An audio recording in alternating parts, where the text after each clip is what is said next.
Radhe Radhe everyone. So in this video we are going to discuss my IBPS PO pre 24th August second shift exam analysis and मैंने काफ़ी ज़्यादा elaborative वे में बनाया है like जो puzzles थी और जो like DIs थी तो वो सारा. So make sure that you watch till the end.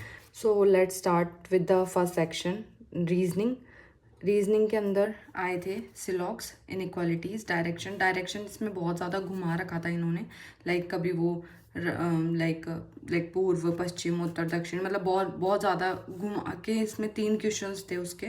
और ब्लड रिलेशन में भी 3 क्वेश्चंस थे जिसमें मैंने एंड के 1.5 मिनट वेस्ट करे लेकिन कुछ इसका फ्रूट नहीं मिला, कुछ भी इसका लाइक सोल्यूशन नहीं बैठा मेरे से. तो एंड ऑड वन आउट का था एक, तो उसके अंदर ये वाला गैप बन रहा था मुझे जहाँ तक अभी रिमेंबर है.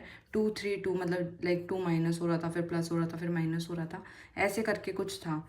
और फिर पज़ल्स पे आ जाते हैं अपन. पज़ल्स के अंदर क्या था, सिंपल लाइक 4 पज़ल थी और आई थिंक 5 पज़ल थी, 5 पज़ल थी आई थिंक, बट जो भी मुझे याद है मैंने यहाँ पे लिख दी है. तो एक पज़ल थी लाइक 6 पर्सन्स विथ वेरिएबल थी ये. इसमें लाइक उनके साथ शहर के नाम थे, वो जा रहे थे और इसका सीक्वेंस जो पज़ल थी इसके साथ ये मेरी हायरार्की बनी थी उसके अंदर. एंड जो बॉक्स प्लस वेरिएबल वाली पज़ल थी ये मैंने अटेम्प्ट नहीं करी थी, मेरे पास एंड में 5 मिनट्स थे. तो उसमें फिर मैंने इनइक्वालिटीज़ और डायरेक्शन के ये वाले सवाल करे थे. और पेयर फॉर्मेशन का एक क्वेश्चन था जिसमें मेरे 3 पेयर बने थे, एक क्वेश्चन था और इसमें मतलब 3 पेयर बने थे मेरे. और 7% की एक पज़ल थी जो नॉर्थ और साउथ में देख रहे थे और नॉर्थ वाले साउथ वालों से ज़्यादा थे. तो नॉर्थ में मेरे आए थे 4% एंड साउथ में मेरे आए थे 3%. एंड 9% की एक पज़ल थी जिसमें थे लाइक बिहार, पंजाब और कर्नाटक से थे वो लोग. और बिहार में थे 4 लोग, पंजाब में थे डी और एफ थे जो ओनली डी एंड एफ बैठेंगे, वो पंजाब में थे. एंड कर्नाटक में 3 लोग थे. तो ऐसा कुछ पूरा रीजनिंग का सेक्शन रहा है.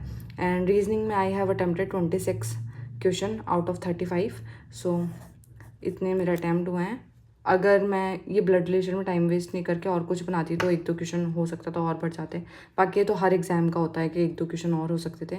And before jumping to the next section I have something really great for all of you. Because क्या है, अभी हमारे प्रीलिम्स ओवर हो चुका है एंड अक्टूबर में भी मेंस की डेट वर अनाउंस्ड लाइक 12 अक्टूबर को हमारा मेंस का एग्जामिनेशन है. और मेंस के लिए हमें पढ़ाई करते ही रहना चाहिए बिकॉज हमें नहीं पता कि आपका कब प्रीलिम्स क्वालिफाई हो जाएगा. And we all know about the current affair section, it's very scoring section in the mains examination. तो मैंने यहाँ पे 23 अगस्त की एक PDF ओपन करी है. तो इसमें हैंड रिटन नोट्स के बारे में मैंने आपको पहले भी काफ़ी ज़्यादा बता रखा है. इसमें फ्लो चार्ट के बेसिस पे इतना अच्छी तरीके से एलेबरेट कर रखा है हर चीज़ को, तो काफ़ी ज़्यादा बोरियत फील नहीं होती. क्योंकि करंट अफेयर्स को जनरली हमें पढ़ते वक्त बोरियत फील होने लग जाती है और फ्लो चार्ट से हम पढ़ते हैं तो वो ज़्यादा लॉन्ग टाइम तक सस्टेन रहती है हमारे माइंड के अंदर भी.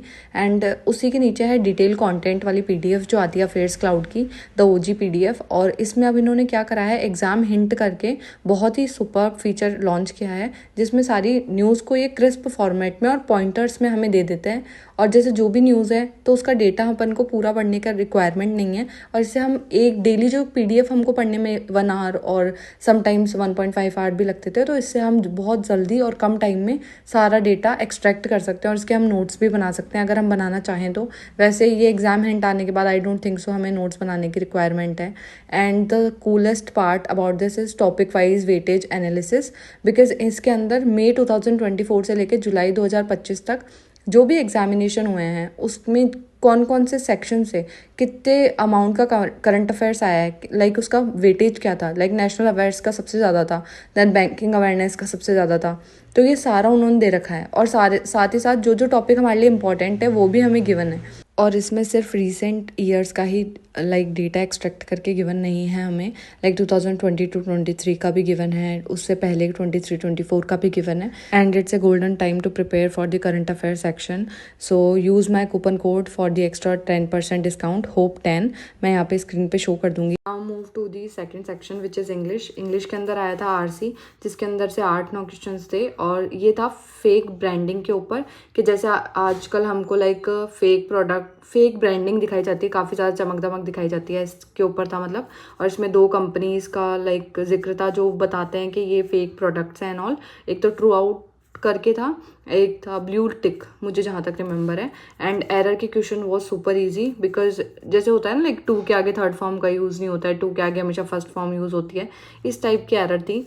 एंड एक एरर मुझे समझ नहीं आई थी तो मैंने उसे स्किप कर दिया था। इसके 4 क्वेश्चन थे और क्लोज टेस्ट था, तो क्लोज टेस्ट में मुझे कुछ कन्फ्यूजिंग लगे थे लिटिल बिट, बाकी तो ठीक था ये भी। एंड ईजी था, ऐसे नहीं था कि बहुत ज़्यादा हार्ड था बाकी। और सेंटेंस रीअरेंजमेंट थे जिसके 3 से 4 क्वेश्चन थे, ये बहुत ज़्यादा सुपर इजी था। एंड वर्ड यूजेज का था, एक उसमें वर्ड था इमिटेंट करके था, मुझे जहाँ तक रफली याद है। और एक और वर्ड था इसके साथ, 2 वर्ड यूजेज के थे, वो वाला वर्ड मुझे आता था और वो मुझे याद नहीं आ रहा। एंड मैच द कॉलम के क्वेश्चंस थे, मैच द कॉलम के भी आई थिंक 2 क्वेश्चंस थे इसके अंदर, तो 1 या 2 क्वेश्चंस थे, तो ऐसा था कुछ इंग्लिश। सो इंग्लिश में I have attempted 25 questions overall. इसके अंदर सिंपल 5 अप्रॉक्स क्वेश्चंस थे जो हो गए थे। एंड मिसिंग नंबर सीरीज़ के 5 क्वेश्चंस थे, जिसमें से एक का आंसर 40.5 था, बिकॉज ये मेरा निकला नहीं था, बाद में निकला था, इसलिए मुझे आंसर याद है। अदरवाइज बाकी कुछ तो गैप में थे और कुछ मल्टीप्लिकेशन के उस पे थे, और एक हाँ जो भी था। सो मिसिंग नंबर सीरीज था। और अब मैं बताती हूँ डीआई के बारे में। डीआई में एक डीआई तो ये थी लाइक शाकाहारी, मांसाहारी एंड सर्वाहारी। अब ये इंग्लिश में आप देख लेना, मैं हिंदी में अटेम्प्ट करती हूँ एज आई मैंशन। तो इसमें क्या गिवन था, लाइक कॉन्सेप्ट क्या था इसका, लाइक टोटल गिवन था एक तो इनका, एक इन तीनों में से 2 का टोटल गिवन था। मेरे को ये एग्जैक्ट याद नहीं है कि मांसाहारी और सर्वाहारी इन दोनों का था या फिर किसका टोटल था, तो इन दोनों का टोटल था और फिर इनका रेशो गिवन था बाकी के 2 का। तो ऐसे करके इन तीनों का डेटा निकल गया था आराम से और ये बन गई थी डीआई। एंड सेकंड जो डीआई थी, ये टेबल मैंने पहले बना दी थी, बट वो टेबल के फॉर्म में नहीं थी, वो ग्राफ के फॉर्म में थी। और उसके अंदर लाइक प्रथम श्रेणी, द्वितीय श्रेणी और तृतीय श्रेणी ऐसे करके बाइफर्केशन था। तो 2 का तो इसमें डेटा गिवन था और नीचे एक लाइन गिवन थी, लाइक जो प्रथम श्रेणी है वो द्वितीय और तृतीय के औसत के बराबर है, यानी कि ये था वो।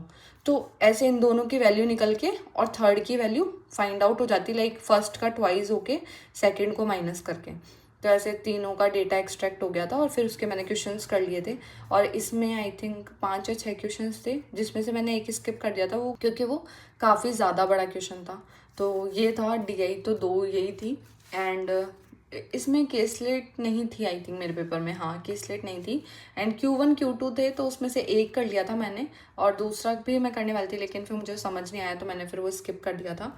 एंड अर्थमेटिक के बहुत सारे क्वेश्चंस थे और ऐसा नहीं था अर्थमेटिक डुएबल नहीं थी, अर्थमेटिक भी डुएबल थी। बट मेरे साथ हुआ यूँ कि मैंने फिर एंड में एक एज का क्वेश्चन उठाया, उस टाइम मेरे पास 2 to 3 मिनट्स लेफ्ट थे और मैं उसी में फंस के रह गई और मैं कर ही नहीं पाई, बिकॉज उसमें था लाइक 3 लोग थे। फॉर एग्जांपल ABC हैं, यहाँ पे मुझे नाम याद नहीं है कि कौन थे, ABC नहीं थे, उनके नेम गिवन थे। तो उसमें 124 उनकी एज गिवन थी और मुझे लगा ये उनकी औसत एज गिवन है, तो मैंने सोचा कि इसको 3 से मल्टीप्लाई करना पड़ेगा, तो मैं वो करके आंसर निकाल रही थी, इस वजह से मेरा आंसर नहीं निकला। और एंड में जब तक मुझे समझ आया मेरा आंसर निकला तो मैं टिक नहीं कर पाई थी। सो ऐसा पूरा ब्लेंडर हुआ और इसमें मैंने 21 अटैम्प्ट किए हैं। तो रीजनिंग में मैंने किया 26 and 25 and 21 which is 72 question I have attempted overall. आपके क्या क्या अटैम्प्ट्स हैं वो मुझे ज़रूर कमेंट्स में बताना, और आपकी शिफ्ट क्या थी वो भी प्लीज़ मुझे बताना।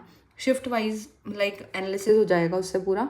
एंड अब मेंस के लिए क्योंकि डेट्स अनाउंस हो चुकी है as we all know 12 October.